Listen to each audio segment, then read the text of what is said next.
What's included is a big one. So Okay. coming up, I've been carpet cleaning since 2000. And most companies are quote low. Yep. And then Send you know exactly what I'm talking about.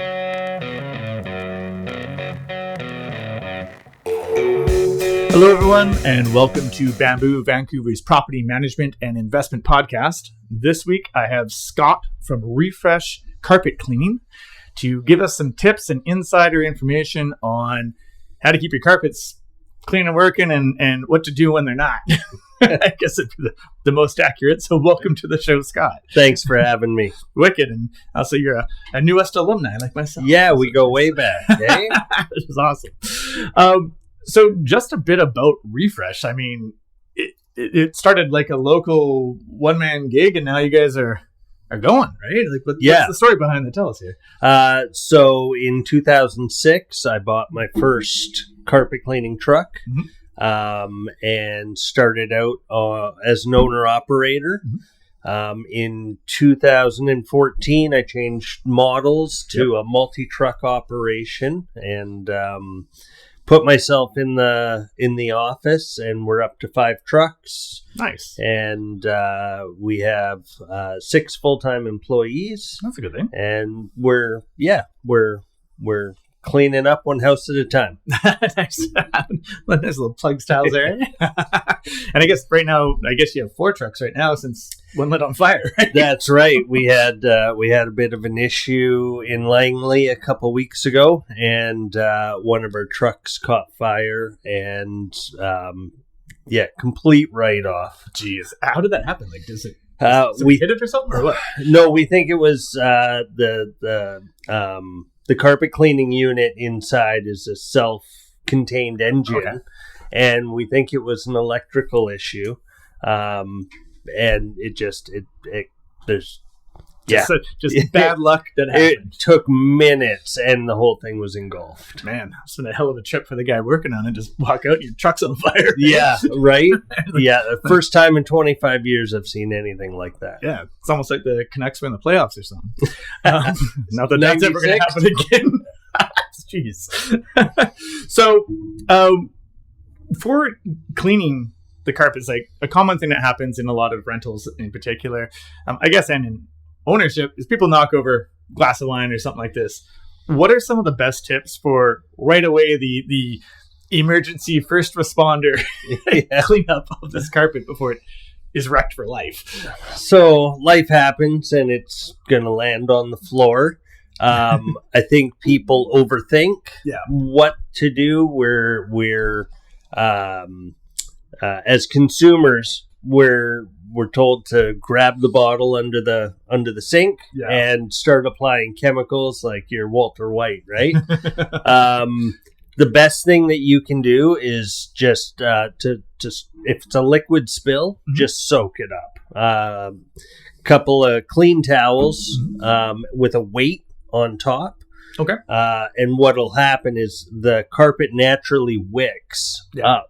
So it'll push whatever's in the carpet up into the towel. Okay. If there's no towel, it just stops at the surface. Yeah. Okay. Now, also with that, I mean, you always hear all these things that scroll by on your Instagram and whatnot to put like club soda on it and stuff like this. Is there any truth to this, or is this nonsense? It's pretty much nonsense. Influencers. We actually take courses to carpet clean. You can get your master's in cleaning through the IICRC, which is the governing body for carpet and upholstery care in North America. Idea like anything else, we've completely overcomplicated it, but it's mainly chemistry. Flushing, your carpet, most carpet nowadays is plastic. You just flush it out with water. Okay. Yeah. Very cool. And this is a good segue, because I was going to say, what are the differences between the carpets? Like, you see super cheap ass carpet, which, let's face it, developers usually use. Yep. And then you see really high expensive ones with giant pill and all this stuff. Is there some things that you should be looking for? I realize you're not a carpet salesperson, but for longevity, you probably do see a bunch of carpets. Yeah. are there certain ones that people should gear more towards or look for to make sure that if they do have an incident that they can fix it, as well as maybe some length of time in there? Because we noticed that a lot of the developer carpets are pretty thin and turn dark after use, and it's like impossible to clean them and whatnot. So any things for somebody looking for a carpet when they're getting it to make your job easier, I guess? So I found myself, the house that I moved into in 2014, 2015, had original nylon from 1986. Nice. The stuff was indestructible. Like everything made in the 80s, it was built like us. It was built to last, right? Yeah. They're falling apart. Yeah, we're getting there. They wanted it to last, so the color was all the way through. Yeah. And it was dense, and it was made to clean. Okay. I had 40-year-old carpet in my house, and there wasn't a spot on it, and I had just got there. It wasn't because I was there taking good care of it. Now most of the carpet, nylon's not very popular. It's one of the more expensive ones. Okay. And like appliances and electronics, they want you to buy it more often. So the polypropylene and the other popular carpets now, they're designed to wear in 7 to 10 years. Okay. The traffic lanes don't stand up. Yeah. Because that's what we notice is that you get this sort of dark brown, it's just perpetually like almost like it's stained, but it's, and we see like a bunch of tenants, and we have this conversation with a lot of owners, why is it stained like that? What did the tenant do? It's like they walked on it, is what they did. They lived on it, it's nothing of them. They did professionally clean it. I saw the bill, but it's just not happening. Yeah. So you're saying that carpets generally last, well, the more common ones, mid-range, I guess, last generally 7 to 10 years. That's it. Yeah, polyester. Polypropylene is recycled pop bottles. That's where they go. Oh, nice. Now, for a carpet that will wear nicely over time is wool, but of course it's way more expensive for that natural fiber, and it doesn't release spots. Yeah, I was going to say, super easy. That up. It does. So I don't recommend wool for a young family with young kids. Maybe for an older couple past that point. Yeah.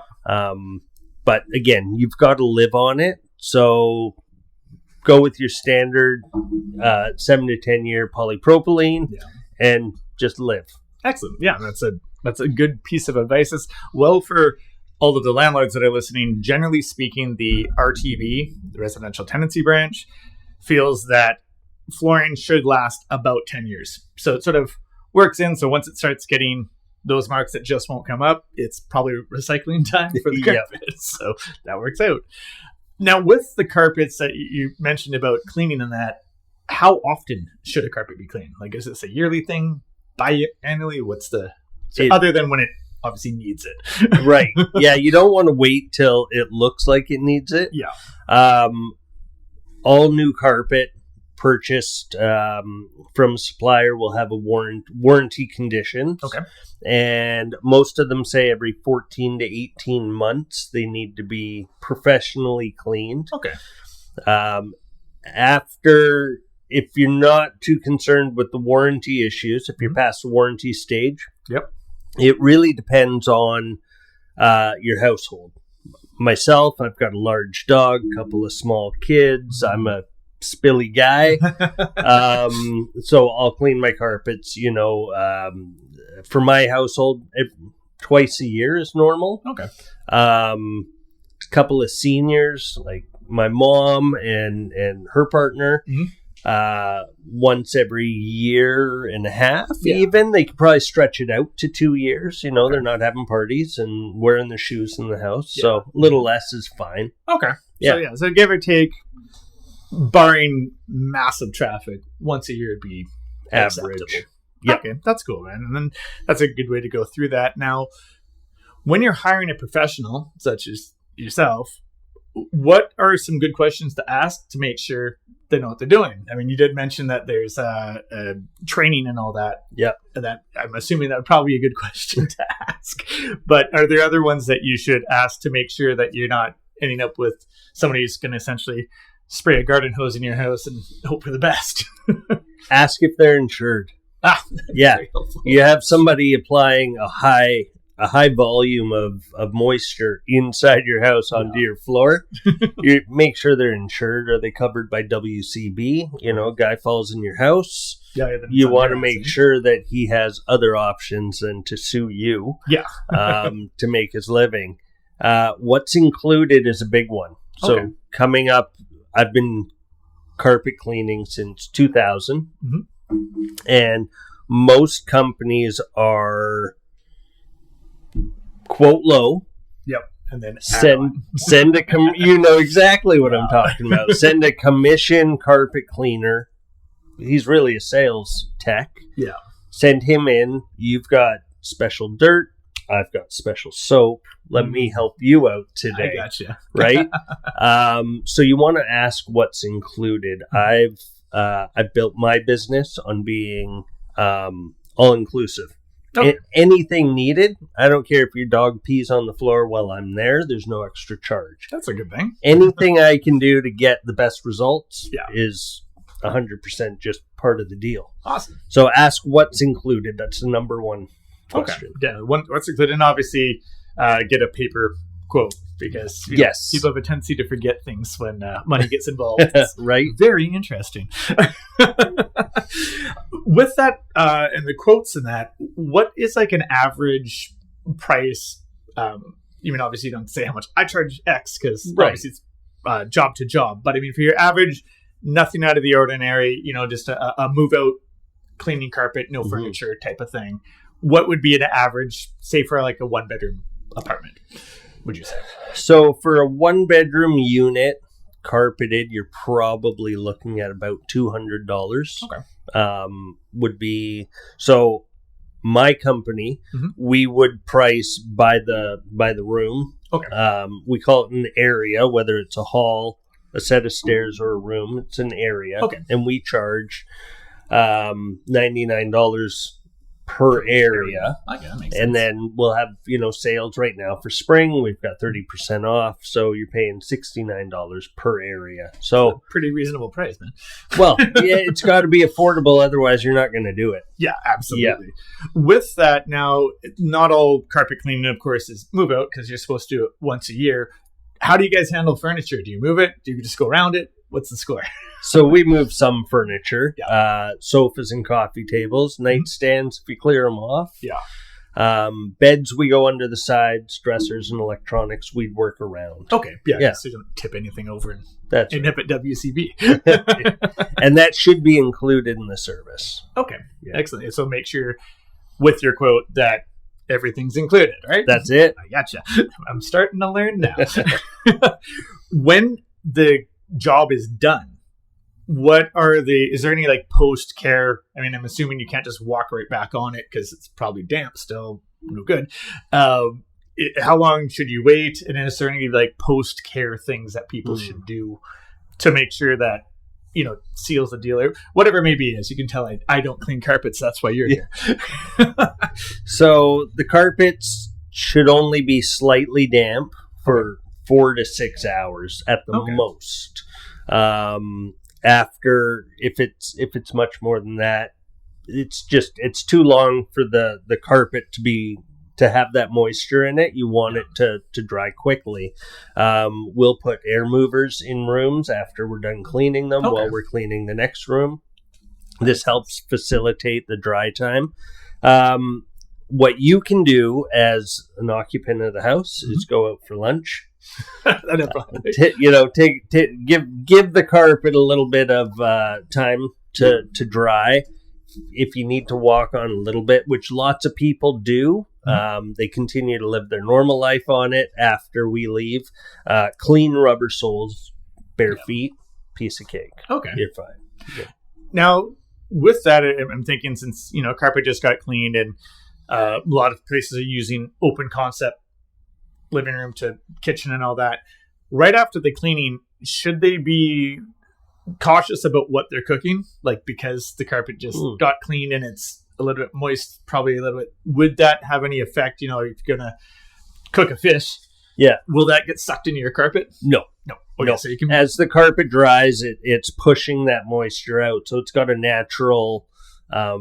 it's not absorbing it. So it's going the other way. Yeah. Okay. So cook away. Yeah. You don't want to end up with like a great smelling new carpet and I'm just bang fish. The carpet is the largest filter in the house. Okay. So it is day to day. It's going to absorb smells and debris and dust, and it's the being the largest filter in the house. You got to rinse it out. Yeah, absolutely. With that as well, I noticed that like some people, when they try to do it themselves, end up with way too much water and it wrecks the baseboards and that. How do you guys go about avoiding that problem? Because it seems to be common when a non-professional does this. So I guess what are some ways to avoid that? So to clean a one-bedroom unit, about $200. To fix a one-bedroom unit after somebody's cleaned it and botched the job is about double. At least. Right. So we see when the carpet isn't extracted well, you'll get natural browning. There's a cellulose fiber in the carpet, and it naturally goes brown if it's wet too long. Okay. So you need anti-browning agents now to take care of that. As a cleaner, I can't do anything about the baseboards that have already been bubbled up. But our equipment's all very controlled. There's a hood over the steam. We're cleaning at 240 degrees. Pretty damn hot. And it naturally sanitizes the carpet, but there's a hood over the carpet wand where the steam's coming out. Our guys are trained when they're applying their pre-treatment. With the rug doctor, you're pumping soap right into the carpet. We're going to spray on top and let it dwell. It's all very controlled.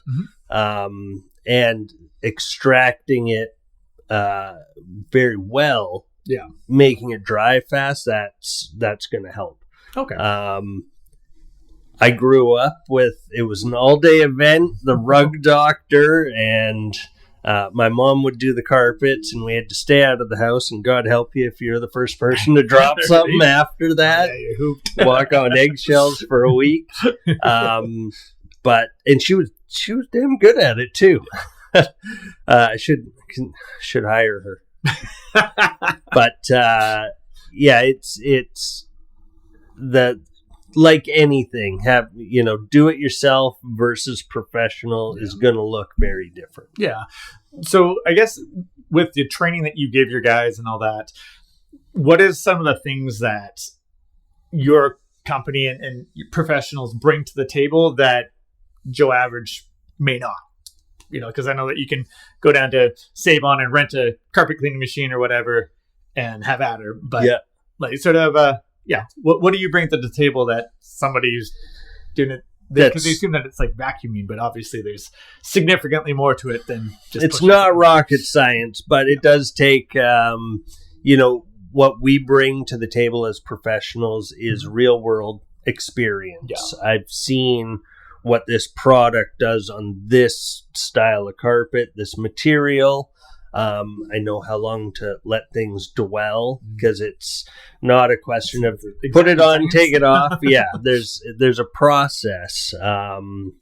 Pet stains, for example, urine treatment can take anywhere from 30 minutes to 2 hours depending on the severity, to break down the salts in the urine. A professional is going to bring experience. Is the number one thing. Experience. I've cleaned over 25,000 homes in my career. That's a lot of carpet, man. I've cleaned for celebrities. I've cleaned for the federal government. Everybody's dog pees on their carpet at least one time. Like I said earlier, life happens and it lands on the floor. Pretty much, right? with that, you talked about the heavier stuff, such as pet dander and smoke smells and urine. I know for sure cat urine is one of the strongest ones. Like you walk into a place and just wallops you. What are some ways that you can deal with it, and like what would be some of the limitations? Because I'm aware that sometimes urine can actually get through the underlay and into the I forget the name right now, but below the underlay, subfloor. There we go. Thank you, sir. We'll get to this if we put our brains together. So it can get through there. I mean, obviously, if it gets into the subfloor, it's not going to happen. But can you catch it, like give it a crack at it, even if it gets to the underlay, or is that too far and needs to be replaced? The underlay, as a professional, I can deal with. We have something called a water claw. Okay. And it's a vacuum platform. It's clear on top, so we can see the change of color. Okay. And we'll actually flood the carpet in the underlay. And these truck mounts, when they're not on fire, are fantastic machines. And so what we'll do is, urine's a funny one. Urine lands as an acid, and it's the only kind of spot that in 24 hours it reverses its alkalinity. It's an alkaline after 24 hours. Yep. That's why most companies will charge more for urine, because they have to use an acidic product now on the urine, which balances the pH level. Yeah. We'll flood the carpet in the underlay and then put our water claw on top. And you can, and I love bringing people over and they can see the yellow coming through and cool. Until it goes clear. And then you know you've got it all. Yeah. And then it won't stink, obviously. Right. Yeah. So it does need, the chemistry is super important with, especially when dealing with urine. Okay. So yeah, obviously a tip for any owner or tenant, if you have any urine, call a professional, because obviously the rental rug doctor from Save-On or whatever is not going to have a water claw, I'm assuming. That's right. And if you can see urine at the top of the carpet, it's like an iceberg. You can only see 10%. Once it hits the backing, that's where it spreads, and that's the bulk of it. Okay. Now, smoking, I mean, not many people smoke anymore, more vaping or whatever, but some carpets do have a smoke smell of somebody's, even if they've been sticking their head out the window, you still get a little bit of it because some of the ashes come in. Is there a way to kind of pull that back? I know that for when we're dealing with heavily smoked units, we put in an ionizer to deal with the air, paint. But if there's carpet, we usually find it's very difficult to get that lingering scent out. Is there a method to get rid of that, or is it just that is what it is?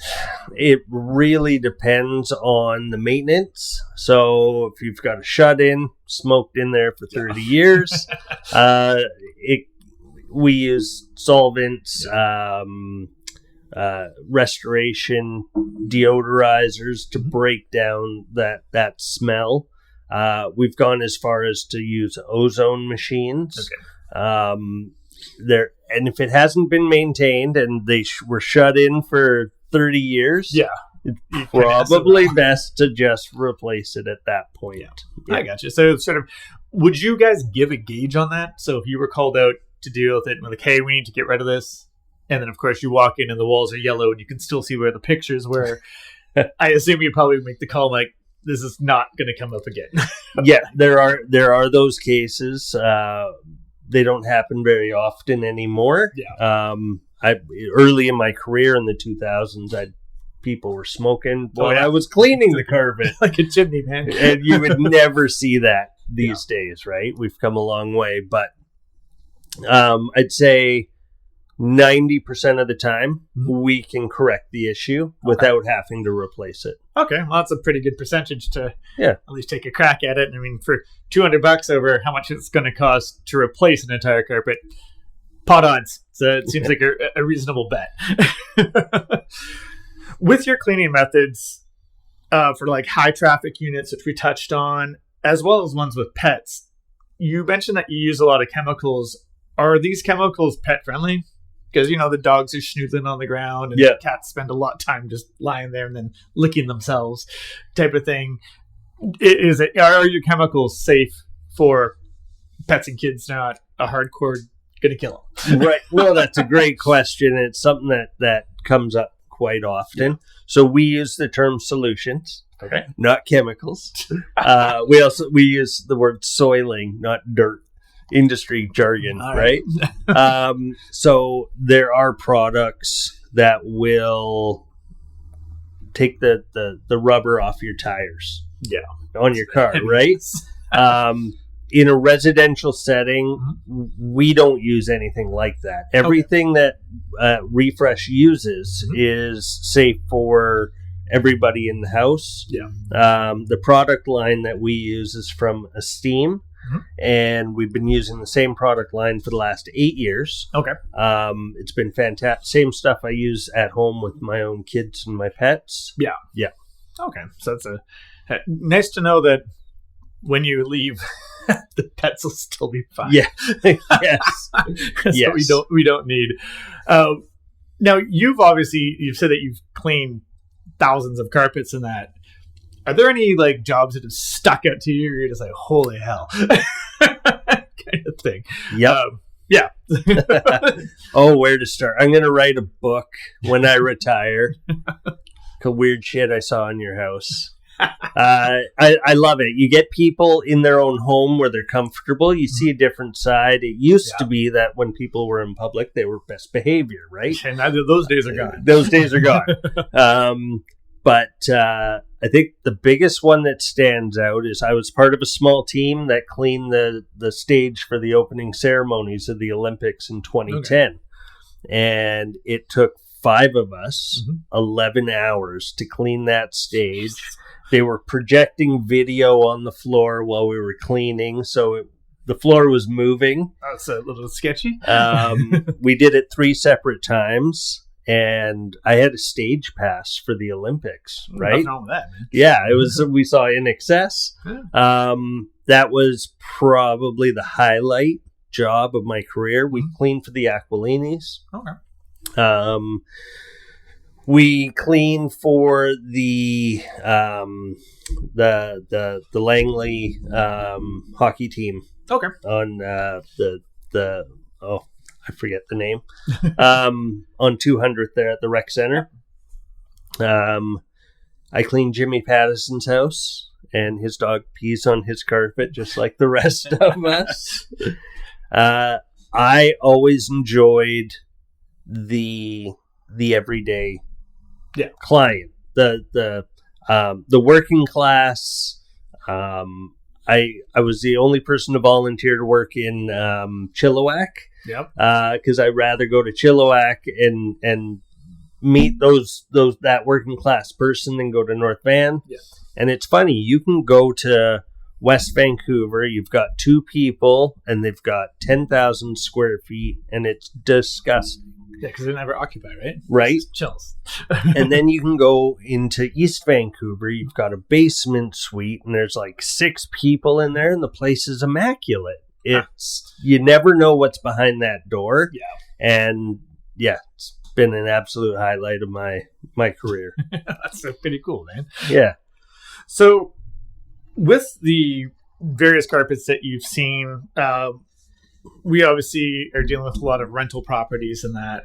What are some of the more common issues that you see in rentals and what causes them? What would be a good thing for a landlord perhaps to put in an addendum to watch out for, or any of these things to sort of just keep everyone happy, get tenants back their damage deposit, landlords not have to replace a carpet?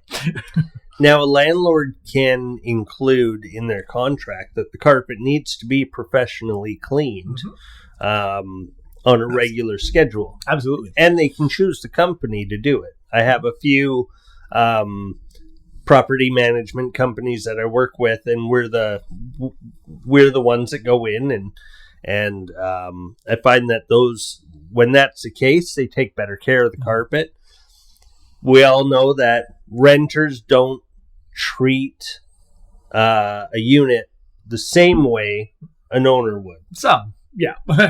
Everybody's got to live in it. There's going to be wear and tear. Yeah. Regular vacuuming. That's probably the biggest thing that people don't vacuum like they used to. Yeah, and that I guess would stack up after a while, right? Exactly. That's where you get your wear. So the carpet being a filter, if it's full and you're walking on that full filter, it's that debris is grinding in, and then it looks fuzzy, then it looks worn out. Huh. Regular vacuuming, and it's great for your indoor air quality too. Yeah, right? Which is a good thing for any tenant. Indoor air quality is a good thing. Yeah. Yeah, you might not own the carpet, but you own the air inside your unit and your lungs. Yeah. Early in my career, I didn't see it very often, but I started to see respiratory issues become more predominant, and we've actually included it when one of my technicians goes into a house. Yeah. One of the main questions, are there any respiratory issues in the house? Okay. And that used to be when I worked for other companies. Yeah. We would ask that because we'd sell something for it. With Refresh, I include everything, but I still want to know what we're dealing with. Who lives in the house? Yeah. Yeah. I gotcha. So I guess the takeaway really is for carpets, the maintenance in between is vacuum a lot. Yeah. Once a week is normal. Yep. Okay. Yeah. That's good. Definitely. I mean, for any landlords, I mean, I've noticed a lot of tenants don't have a vacuum. So, I mean, you can pick up a reasonable vacuum for $50, go to the thrift store, probably even less. Mm-hmm. Might be a good idea for any landlords to provide a carpet cleaning. Absolutely. Carpet cleaning, sorry, vacuum. The vacuum. Yep. Yeah. And save you in the long run, because I mean, that will preserve the carpet for the landlord, and the tenant will have a nicer smelling, easier to breathe place to live in. So exactly. A good tip would be to provide a vacuum for your tenants. Now, you did talk about like things over time and carpets get damaged and from wear and whatnot. Have you ever had any clients that thought that they're going to have to replace the carpet, and then, you Superman style come through and save that? Do you have any examples of what and how you dealt with that, basically? So we go into a lot of houses that they were hesitant to get the carpet clean because they thought it was at the point where it needed to be replaced. Yeah. Now, my time cleaning and the chemistry that I learned, I know how to get different colors out of a rug. Yellow being the worst. You'd think it would be red or something, but yellow, it's that yellow number, whatever, is the worst color you can find in it. Yeah. And taking time. Mm-hmm. Time's a big one, letting the solutions do their job. Yeah. Giving enough dwell time. The heat, every degree past steam. So steam is 212. Yep. Anything less than 212 is hot water extraction. And then every degree after 212 increases the cleaning capacity by a factor of 10. Wow. It's huge. And you said you were up at 240 or something? 240 degrees. So, I mean, that's a significant from 214 to 240. I'm not going to bother doing the math, but 10 times each will. Y'all do the math. Yeah. Solvents to break down, petroleum-based. We see a lot of makeup in teenage girl rooms. Yeah. And yeah, there's hundreds of cases where people were, I'm going to need to replace this, but we thought we'd give it a try. And then you kind of roll up your sleeves and you're like, watch this. Yeah. And that's such a great feeling, is to know that carpet's going to be probably one of the largest expenses in a home is going to be carpet. So to be able to save that money for your client, and the wow factor is just fun. Yeah, right? Yeah, I love it. So it's funny you touched on the makeup going there, because that's a petroleum. If there's a issue, somebody dropped their lipstick in particular, is the one that you use because they break off, is what it would like the good sort of emergency way to, preserve it, not have to clean the whole carpet of course, but like the best way to make sure that when you do come to clean the carpet, that will for sure come out? The less you play with it, Okay. the better chance I have at getting it out. Okay.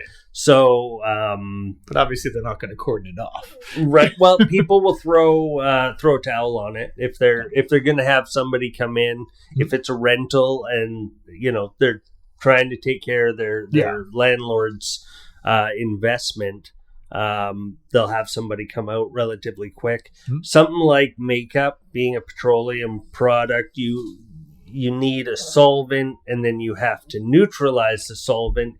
They don't sell anything over the counter for that. So I don't recommend people trying to clean up makeup on their own. Okay. I have 2 daughters, and I will get there very, very soon. They're not quite wearing makeup yet. Sometimes they'll sneak it, but it'll come out as the biggest factor for me not to get something out of a carpet is the chemical burning from Spot Shot didn't work. Then we tried Resolve. How about a bit of OxyClean? And so and then you've got a chemical burn mess in your carpet, and then it's set. So like, are these things that they sell over the counter that you just named off 3? Just don't get them? Are they just a waste? Some snake oil, as it were? Snake oil is a good term. It's designed to hide the spot. For the most part, it'll push it down so that when it's at the top of the fiber, you can see it. Yeah. If the product can push it down and then hold it at the base, so it hides it. I gotcha. And then I come in, I rinse that product out, and now you can see it. Now I'm an idiot because you spilled something 5 years ago. Yeah. Right? Yeah. Okay. Like, I didn't realize that's what that was doing. I just assumed that Spot Shot's being presented like you spray it and wash it and then it goes away. It's magic. Like you wash a wall or whatever, right? So yeah, okay. So that's a hell of a tip to not bother with that stuff. No, save your money. So the best idea, as you said at the top of the show, is to soak it up to try to get it out. Yeah, as much as you can. Don't bother trying to hide it. Right. Okay, that makes sense. Now, I guess I was going to touch in on: is there any hyperallergenic stuff that you do use and stuff like that? Because some people, are very sensitive to scents and various chemicals and whatnot. You don't want somebody walking with their bare feet on the carpet and now having a rash. Right. So is the chemicals that you guys use hyperallergenic, or do you have something that can be if somebody is? It doesn't come up in a residential setting very often, but we use a product called Free and Clear. Okay. It's a powdered cleaning, carpet cleaning solution, and it's hypoallergenic. There's no scent to it. Yeah. But if I'm being completely honest, it doesn't cut through a lot. Okay. It's not as effective. You need a synthetic degreaser to get out your synthetic greases. Early on, we tried to go 100% natural. Yeah. And while it sounds really good, and while you're hugging your tree, you feel good about it, but it wasn't getting the results that we needed. So we moved to a natural-based cleaning solution through Esteem, who's been great company to work with. Yeah. And while it's non-toxic, but it's not all natural. The most often when we use something like Free and Clear, it's going to be for federal government buildings. We clean the border at 176. No scents allowed, right? Okay, yeah, fair enough. Sense is in the smell. Yeah. There's no sense going on down south right now as is, but that's a different show. Fair. Now, you had mentioned, aside from your truck lighting on fire, there's obviously an engine in there, and you see the carpet cleaning trucks, and they have the tubes coming out of there to clean a house and all that. Mm-hmm. Obviously, that's not going to work on the 14th floor of an apartment. What are you guys using up there? So we use a hot water extractor. Mm-hmm. They're called Ninjas, and it's a commercial unit. You've got your Rug Doctor, you've got your Ninjas, and then you've got your truck. Okay. So it's a portable machine on wheels, about the same size as R2-D2. Okay. Wheeler right in. holds your fresh water, Mhm. holds your wastewater. Yep. All self-contained. Great units, and because cleaning is mostly chemistry now, Mhm. you'll get the same result if done properly. Yeah. You'll get the same result whether you use a truck or a portable machine. Okay. And then do the portable machines get as hot as the truck, or is it just a little bit less? Because you mentioned water extractors. See, I'm learning. Yeah. So it's a little bit less heat, but still obviously. So there's different models. Mhm. You can buy portables that have heaters in them, and they'll bring up the temperature to about 212, Okay. and then they'll struggle to maintain that heat. Yeah. So when we're doing condos, we just do hot water extraction. It's less temperature, Yeah. but because of the chemical action, Mhm. you get the same result. But the same. Okay, that's good. Just sort of seeing if there's any ways to get the extra clean. You know. There is, but it's for the expense to buy a portable with the heater. Yep. And then the heater doesn't last very long. It, like anything, it just wears. Yeah. And it gets super hot the first time, a little less the second time, and It's gradually decreasing. Exactly. I gotcha. Yeah. Wicked. Well, I don't really have any more questions because I think you've answered everything I could think of about carpet cleaning. I'm sure I'll have more later when we get off air. I'm like, oh yeah. But if someone's trying to get a hold of you to book you to save their carpets from replacement and whatnot, what is the best way to find you?